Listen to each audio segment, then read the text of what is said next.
Banka ishte një nga institucionet më të rëndësishme të shtetit shqiptar, natyrisht, kjo dihet, sigurisht që funksionimi i shtetit shqiptar ishte në një ekonomi të planifikuar dhe të centralizuar, ne ishim në një sistem monist, kjo është e qartë dhe me njëherë në 1945-ën, ato reforma që ndodhën dihen, ekonomia private u shtetëzua, nuk ishte më ekonomi private, Banka e Shqipënisë u transformua në Bankën e Shtetit Shqiptar, fillimisht si histori ne patëm disa marrëveshje me Jugosllavinë, monedha jon u unifikua që solli disa pasoja mjaft negative për ekonominë shqiptare, por fatmirësisht historia dhe politika e solli që influenca e Jugosllavisë Shqipëri të mos ishte nga viti 49 dhe kjo krijoi një çlirim për Bankën e Shqipërisë.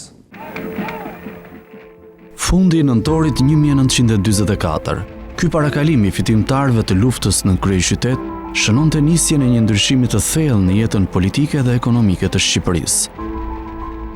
Pavarësisht idesë se në kushtet e luftës pati dëme të mëdha dhe grabitje, për degët e Bankës Kombëtare Shqiptare, në realitet, kjo nuk ishte e vërtetë. Nga tetori i 1944-s, ajo nisi të merret në kontroll nga fitimtarët.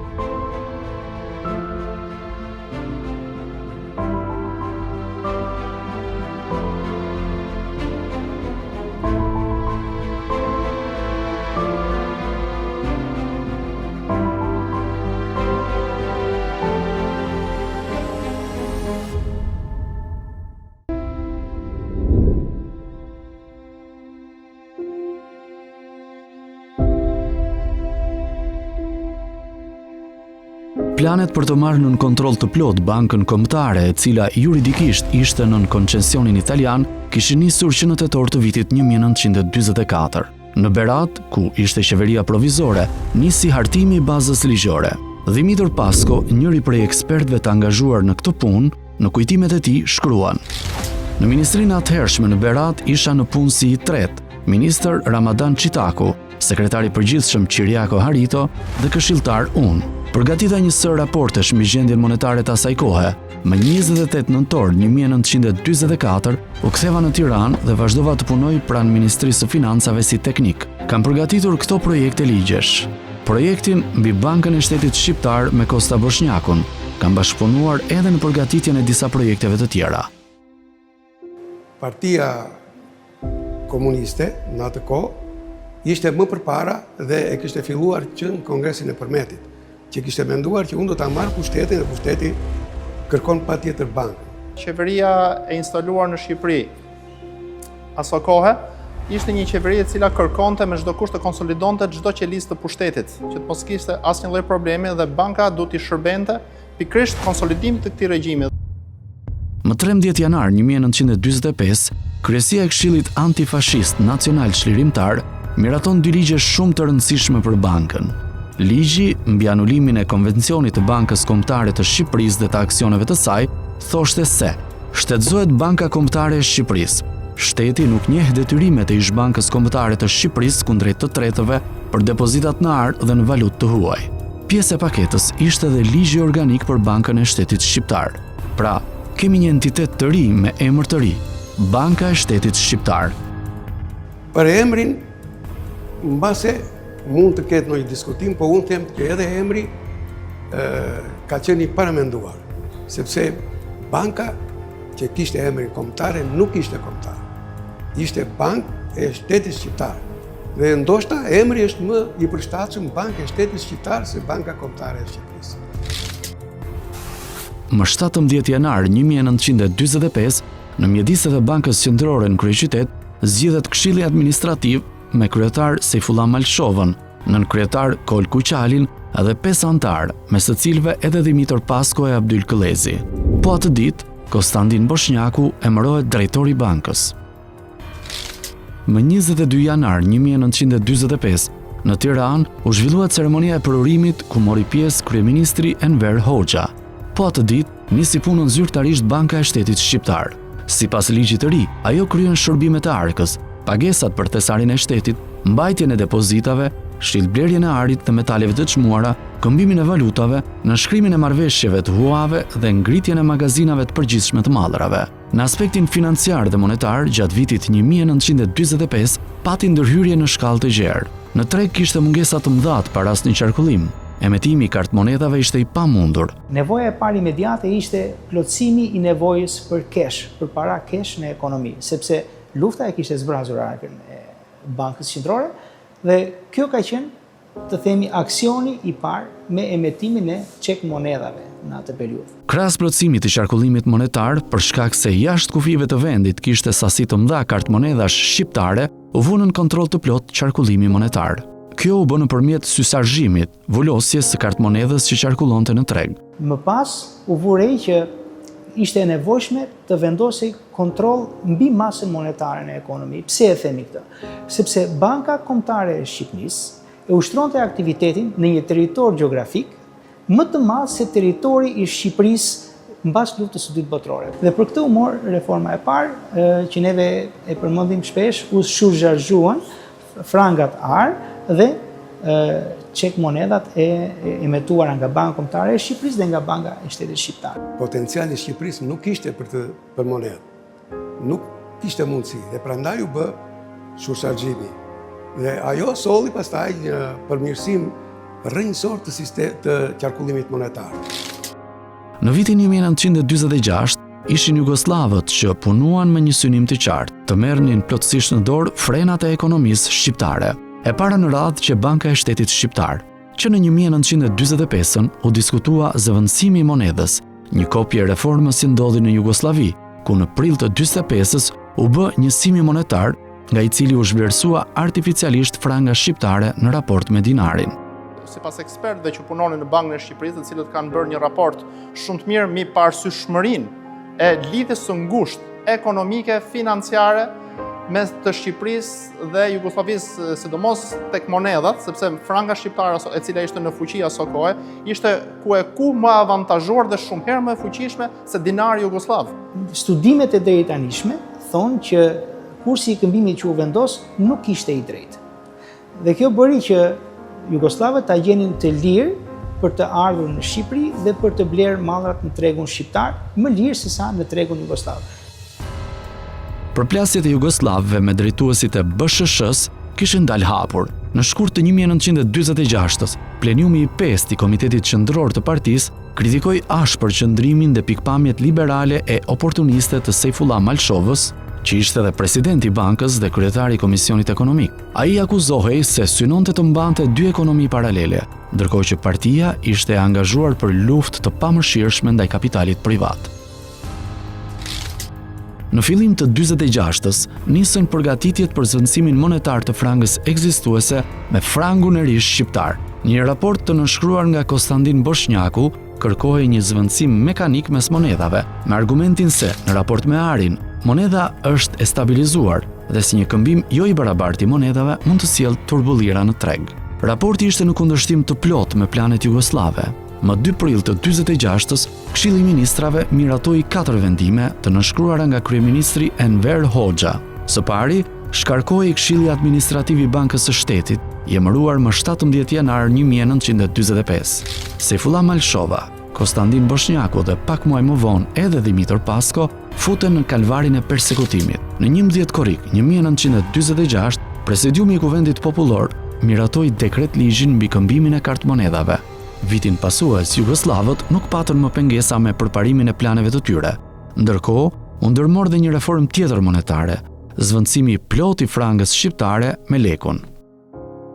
Unë kam një studim shumë të mirë të ekspertëve të Bankës së Shqipërisë që thonë një jo të madhe afrimit dhe me gjitha këmbimit të monedhës frangës shqiptare me monedhën e re lek, sepse humbja është e jashtëzakonshme, madje Shqipëria humbte mbi 50% të vlerës së monedhës së saj. Prezantua monedhën tonë kombëtare, lekun, duke zvendësuar frangun AR. Ajo që ishte e rëndësishme është banka donte të merrte kontroll mbi masën monetare për të kontrolluar çmimet. Kjo ka ndodhur pastaj për efektet politike.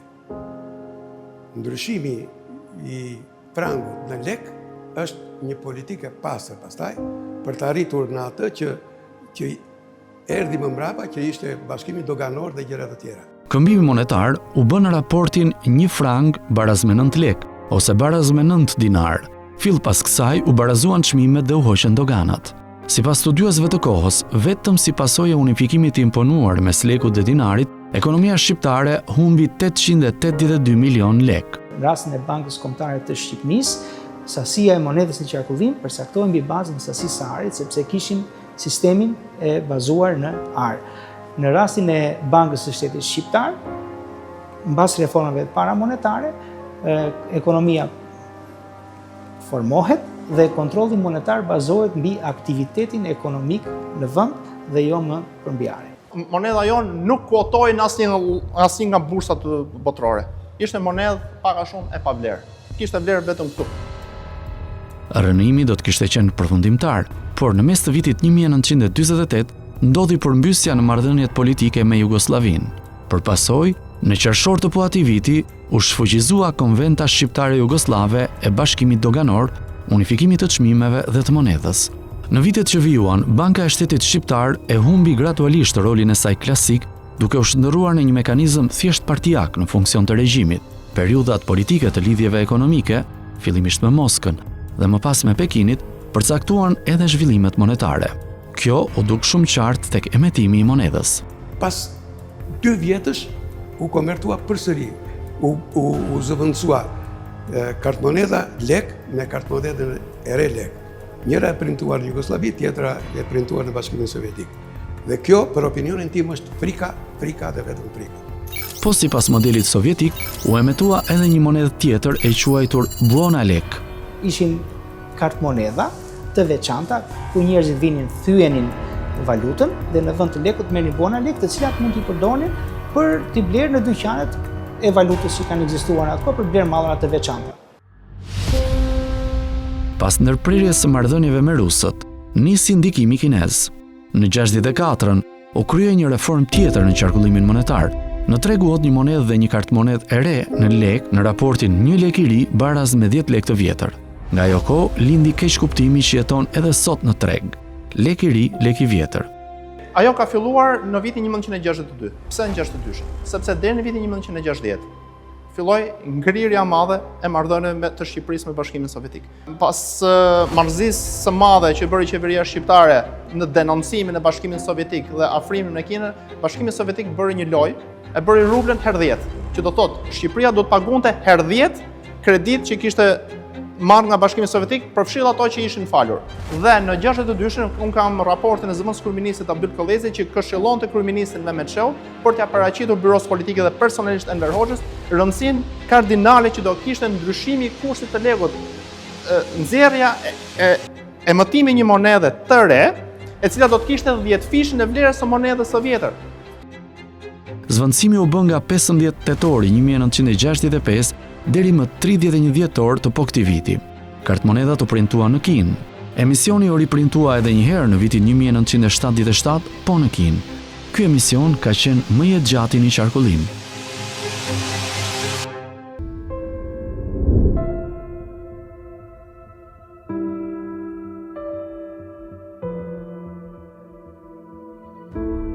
Banka e Shtetit Shqiptar u krijua dhe mbeti një bankë emetimi si një funksion parësor që ka kryer gjithmonë.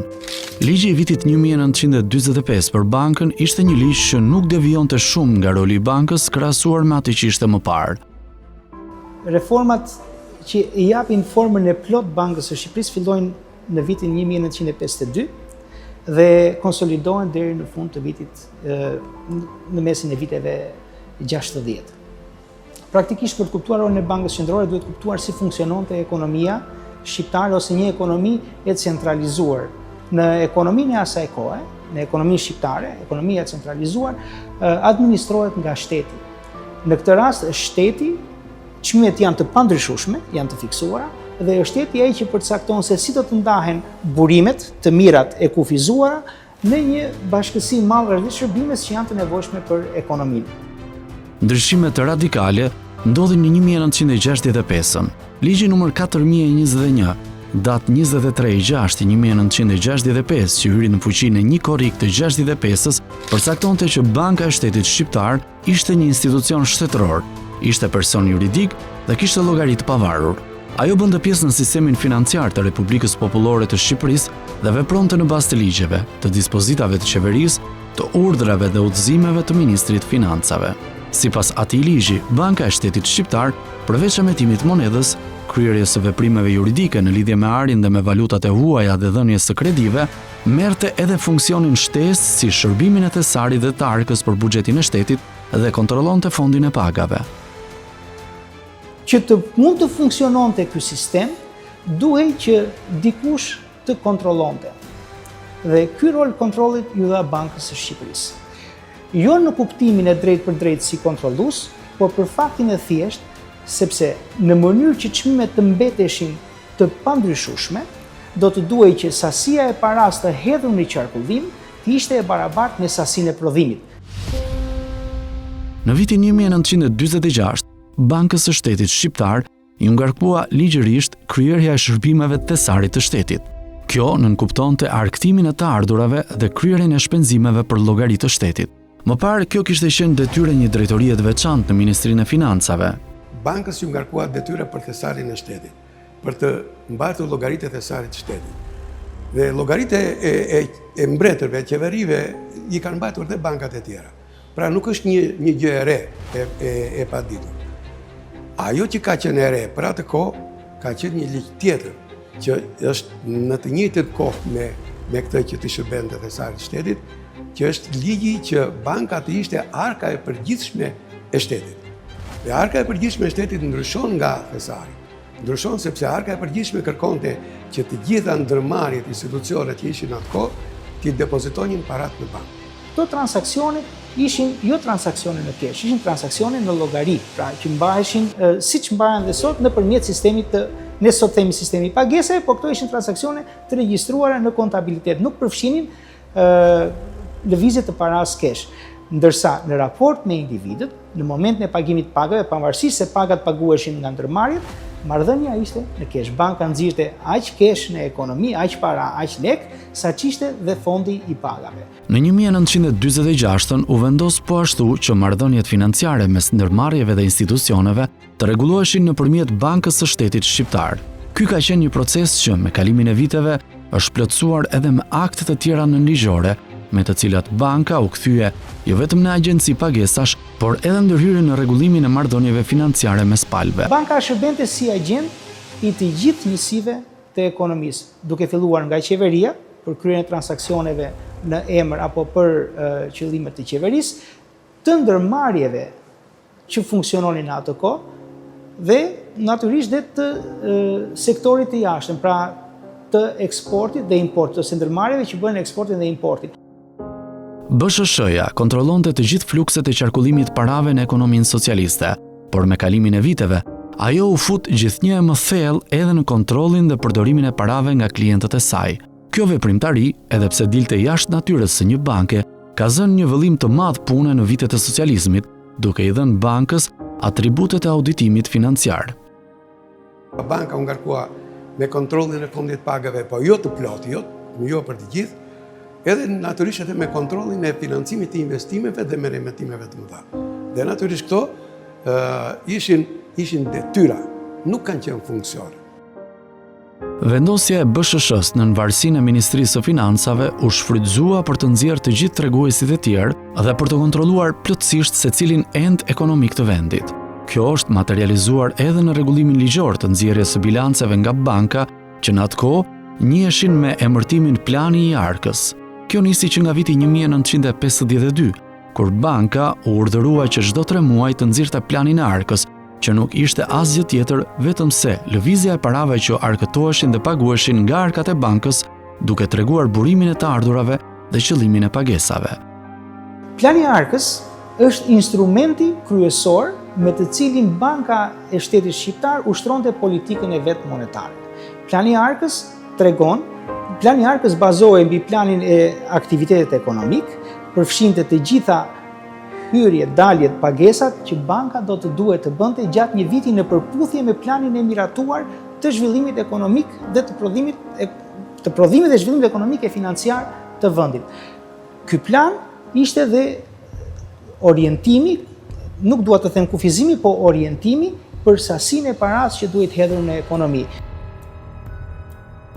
Për 23 vjet me radhë, BSH-ja mbeti krejtësisht e vetme në treg.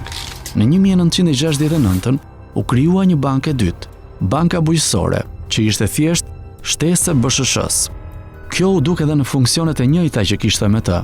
Siç doli nga emërtesa, banka pati në fokus kooperativat dhe më pas edhe ndërmarrjet bujqësore, ndërsa dy bankat e tjera, Banka e Kursimeve dhe Banka Shqiptare e Tregtisë, e nisën funksionimin pas vitit 90. Kështu, përgjatë viteve të socializmit, nuk mund të flitet për sistem bankar. BSH-ja mbuloi pothuajse gjithçka me 11 degët e saj, që kishin në varësi 145 zyra të shtrira në të gjithë qendrat kryesore të vendit.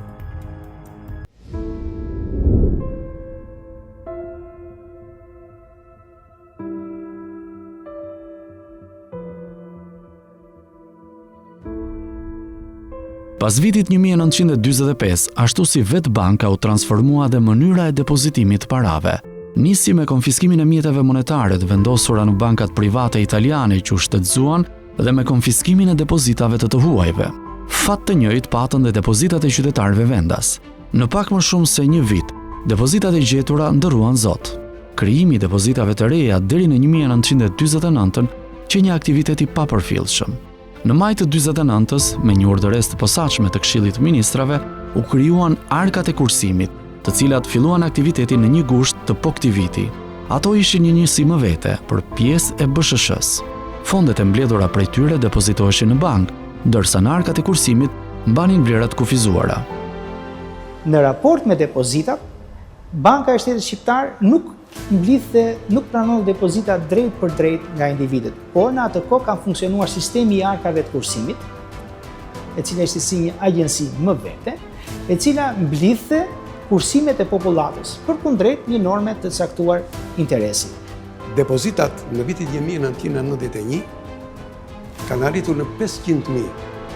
Dhe të kishte 500.000 llogari në bank në atë kohë, ishte një katastrofë. Dhe vlerat ishin 3.3 miliard lekë. Kështu që arkat e kursimit nuk ishin të pavarur, ato ishin një zgjatim i krahut të bankës përderisa parat përfundoi. Pas dënimit të Sejfullah Malshovës në 46-ën, edhe kreditimi pësoi transformim rrënjësor. Me udhëzimin e një korriku 46 u përcaktuan kriteret të dhënies së kredisë vetëm për sektorin shtetëror. Më 1 shtator të po atij viti u urdhërua të mos jepeshin kredi për klasat e përmbysura. Në vitin 1946 fillon ndryshimi. Fillon deri në shtator pak nga pak, dhe në shtator të vitit 1946 sektori privat mori vetëm 2% të kredive. 98% i mori sektori shtetëror. Banka e Shtetit Shqiptar natyrisht jepte kredi për ndërmarrje shtetërore për kooperativat bujqësore deri në vitin 70, sepse pastaj u themelua Banka e Bujqësisë, e cila i shërbente kooperativave bujqësore, por në raport me ekonominë, banka natyrisht jepte kredi në përputhje me planin e zhvillimit dhe prodhimit dhe planin e vet të arkës. Një zë i veçantë kreditimi, i vetmi për qytetarët, ka qenë kredia për banim, që në kushtet e një ekonomie ku gjithçka që e centralizuar nuk pati ndonjë peshë domethënëse. Në sasi të vogla, në vlerë monetare, ku banka jepte dhe kredi për individet, kredi për banesa, për ndërtim banese, por këto gjithmonë mbeteshin të vogla. Dhe ligji për kredit e individëve është ligji që ka pësuar ndryshime më shumë nga gjithë ligjet e tjera.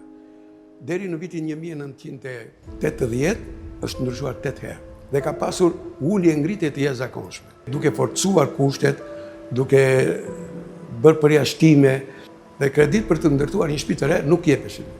Për nevojat e investimeve, qeveria e kohës deri në mesin e viteve 60, si rrugë për të siguruar financime, përdori angazhimin e fondeve të qytetarëve nëpërmjet huave shtetërore. Nga 49-ta deri më 55-ën, me dekretet posaçme, u emetuan huat shtetërore, që sipas të dhënave zyrtare, çuan në buxhetin e shtetit 1.58 miliard lekë. Shteti paguante interesa 4% në vit, dhe afatet e shlyerjes ishin 20 vjet. Ekonomia socialiste në Shqipëri, siç rezultoi edhe më vonë, asnjëherë nuk ishte qenë rentabël. Oksigjeni për të ishin kredit që u morën nga jashtë, kryesisht nga vendet e kampit socialist. Banka e Shtetit Shqiptar, me drejtorinë e marrëdhënieve me jashtë, ka mbajtur kontabilitetin e të gjithë këtij fluksi kreditimi. Banka kishte rolin e regjistruesit. Pra, në bank paraqiteshin dokumenta nga shitësi. Banka i kontrollonte për rregullshmërinë, bënte regjistrimet në llogaritë respektive dhe ja dërgonte bankës korespondente në vendin tjetër. Mbas mbarimit të negociatës në nivel politik apo në nivel shtetëror, lëvrimi, kontrollimi, pagesat, kurset e këmbimit, marrëdhënia me importuesit, eksportuesit në vendet e treta mbahej kryesisht nga Banka e Shqipërisë, llogaritë mbaheshin nga Banka e Shqipërisë dhe pagesat bëheshin nga Banka e Shqipërisë. Roli i bankës ka qenë një rol thelbësor për marrjen e kredive, për shpërndarjen e tyre, për menaxhimin e tyre, si do të shpërndaheshin në sektor të përkatës, kush do të ishin institucion që do të përfitonin kredit më të mëdha sipas marrëveshjeve që ishin nënshkruar nga qeveria shqiptare me qeverinë e Republikës Popullore të Kinës. Nga Jugoslavia, për vetë historinë e marrëdhënieve politike, historia e kreditimit shtetëror është e shkurtër. Marrëveshjet e lidhura kanë qenë për kredi rreth 5 miliard lekë, të cilat patën mos realizime të mëdha. Nga Bashkimi Sovjetik dhe vendet e tjera të kampit socialist, Shqipërisë ju akorduan 433.1 milion rubla kredi. Në 10 vjeçarin 1951-60, ato kanë financuar 1/3 e vëllimit të investimeve në vend. Kredit nga Kina plotësuan boshllëkun e krijuar pas ndërprerjes së marrëdhënieve me Bashkimin Sovjetik. Kredia kineze ka qenë më e madhja që vendi mori në vitet e socializmit. Ajo u përdor për investime në ndërtimin e veprave të mëdha industriale në energjetik, naftë, miniera, bujqësi dhe për financimin e blerjes së mallrave ushqimore dhe industriale. Si një funksion i natyrshëm i saj, Banka e Shtetit Shqiptar është marrë edhe me administrimin e rezervës së arit. Banka administroi sasi të konsiderueshme të arit të prodhuara në Rubik, i cili sipas drejtuesve të kohës thuhet se u standardizua në gjysmën e dytë të viteve 80. Në vendet që ne kishim marrëdhënie, ishte rekomandimi tyre që ari i Shqipërisë të përdorej si depozit, si garanci që ne të merrim mallra. Dhe në atë kohë kërkohesh dhe mund të vije në garanci gjithë Shqipërinë, jo më arin për të shpëtuar pushtetin. Pastaj ngjarjet rodhen ndryshe. Ngjarjet rodhen ndryshe pse mallrat erdhën. Banka e Shtetit në atë kohë kishte një rol shumë të madh në ato që quheshin çeljen e kredive dokumentare, që këtu punonin makinat natë e ditë për të sjellë mallra importi dhe pati një përmirësim. Pati një përmirësim që pastaj e stopoi, dhe kur u stopoi me të gjitha, stopoi dhe ari. Sepse ari ishte në garanci dhe ne nuk ishim më në gjendje të shlyejim detyrimet për ato mallra që kishim marrë, dhe kjo pastaj solli humbjen e arit. Në kushtet e nevojës së madhe për para në gjysmën e dytë të viteve 80, Banka e Shtetit Shqiptar nisi edhe një aktivitet tjetër, këmbimin valutor. Një zyre posaçme u mor me këtë aktivitet, i cili fillimisht solli përfitim. Aktiviteti filloi 87. 88 kishte goxha aktivitet të mirë, kishte fitime. 89 po gjithashtu, derisa nga fundi 89-s filluan se ndroi sistemi. Kishte ndodhur vjetori. Muri i Berlinit, kishte rënë muri i Berlinit dhe ky ishte ndryshimi. Te ne erdhi pak më vonë. Dhe drejtoria e këmbimeve valutore rezultoi pastaj me një humbje të llogaritur prej 64 milion dollarësh. E transformuar në instrument në duart e regjimit, BSH-ja në kohën më të madhe të operimit mbeti e izoluar nga zhvillimet ndërkombëtare. Deri në vitin 1964, tu ka pasur regjistra, si në gjitha ndërmarrjet e tjera. Dhe çdo gjë bëhej me laps kopjativ ose me pen. Në vitin 1964 kanë ardhur pak makina kontabël nga Republika Demokratike Gjermane. Dhe ato u vunë në Tiranë dhe në degët më të mëdha. Në vitin 1968 u pajisin të gjitha degët e bankës me ca makina tip tjetër, Olivetti, që më erdhën nga Italia. Edhe këto kishin të njëjtin funksion, po ishin pak më ndryshe se sa ato Skoda. Nga viti 1984 filluan të dobësohen makinat dhe të bëjnë gabime. Dhe kjo pastaj na detyroi që të kërkojmë zëvendësimin e këtyre makinave. Dhe për zëvendësimin e makinave shkuam natyrisht në perëndim, se s'kishim ku shkojmë në atë kohë, dhe gjetën në Karl Marx 7 një tip makine që ishte e përshtatshme. Ata e përdornin për mullinjt. Dhe këto makina quheshin makina Robotron. Dhe këto erdhën dhe u vënë në funksionim në vitin 1986. Po e dinim shumë mirë që nuk do rezistojnë shumë. U bë një takim në zyrën e drejtorit të përgjithshëm të asaj kohe, që ishte Andrea Nako. Dhe aty shqetësimi ishte që çfarë do bëhet më vonë, bota ka ikur dhe nuk është më koha e këtyre. Bota ka shkuar te informatizimi.